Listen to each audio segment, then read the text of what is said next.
नमस्कार दर्शक बंधु आम शरीर को सुस्थ रखा जमी आमको सठिक पोषण आवश्यकता रही सेमती भल फसलटी अमल करने आमर माटी सठिक पोषण रहा आवश्यक। तेज बर्तमान कृषि रे समस्या बा चैलेंजेस होची सठिक समय सार न मिलवा एवं जदि भी सार मिलूची ताहले आम चाषी भाई माने पारंपरिक डीएपी को अधिक मात्रा व्यवहार कर डीएपी अधिक आमदानी रे आमको सहायक होउची। तेबे दर्शक बंधु वर्तमान समय आमको एमिति एक विकल्प चयन करवा उचित जहाँकि आम फसल को सठिक समय सठिक पोषण जोगाई देव। दर्शक बंधु चाष क्षेत्र में सब नुआ नुआ टेक्नोलोजी आपणा निहाती आवश्यक।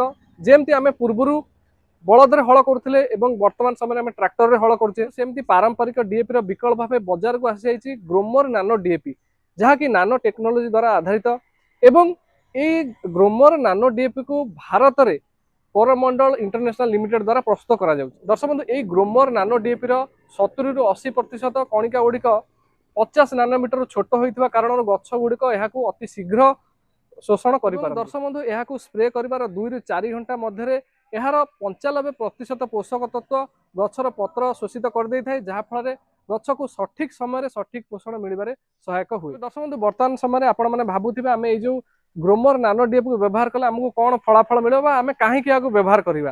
तेज जदि आम एकर प्रति गोटे लिटर आम ग्रोमर नानो डीएपी को व्यवहार करुचे ताहले आम जो पारंपरिक डीएपी ग्रानुएल्स रही जहाँ को आम सिंचन करुचे माटी ताहार मात्रा को आम एकर प्रति 25 रु 30 किग्रा पर्यंत आम कमे दे पारिबा। तेज दर्शक बंधु आमको कौन ए सुफल मिल ना माटीर स्वास्थ्य आम सठिक भाव रहा बजाय रहा और ता सहित आमको गछ को सठिक समय सठिक पोषण मिल पारा। दर्शक बंधु वर्तमान समय आपण मान मन निश्चित भाव प्रश्न आसुथिबो कि आमे याकू व्यवहार केमती करबा जेहेतु यह एक लिक्विड फर्टिलाइजर तेणुक यार गोटे लिटर बोतल को आपण भाग भाग कर पानी रे मिसाई आपण स्प्रे करि परिबे। यार स्प्रे आपण केतेबेले करिवे ना प्रथम स्प्रे गछ लगाइबा बा मंजी लगाइबार 25 रु 30 दिन मध्य करिवे एवं जो द्वितीय स्प्रे टी आपण करिवे प्रथम स्प्रे रो 15 रु 20 दिन मध्य आपण याकू स्प्रे करि परिबे। दर्शक बंधु याकू फसल रे स्प्रे करिया द्वारा कौन सब परिवर्तन घटी थाए प्रथम परिवर्तन होची आपनकर मूल विकास भल भाव होता है एवं द्वितीय परिवर्तन होची आपनकर फसलटी सबुज रंगर होता है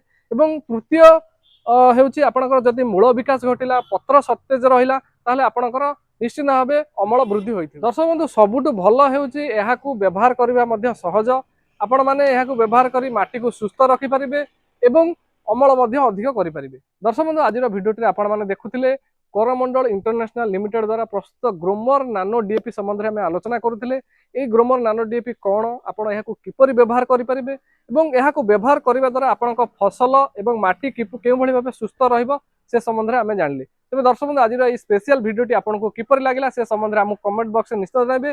तेबे एमती सुंदर सुंदर वीडियो देखा पय हम चैनल कृषक साथी ओडिसा को सब्सक्राइब करी पाखर बेल आइकन दबे देबे जहा फल हमर प्रत्येक वीडियो नोटिफिकेशन आपण मन पारे पहुंचबो। तेज दर्शक बंधु आज तो समय हो जाए पुणी देखा आ गोटे सुंदर वीडियो रे आ गोटे एपिसोड रे से पर्यंत आमको विदाय दिन रोची।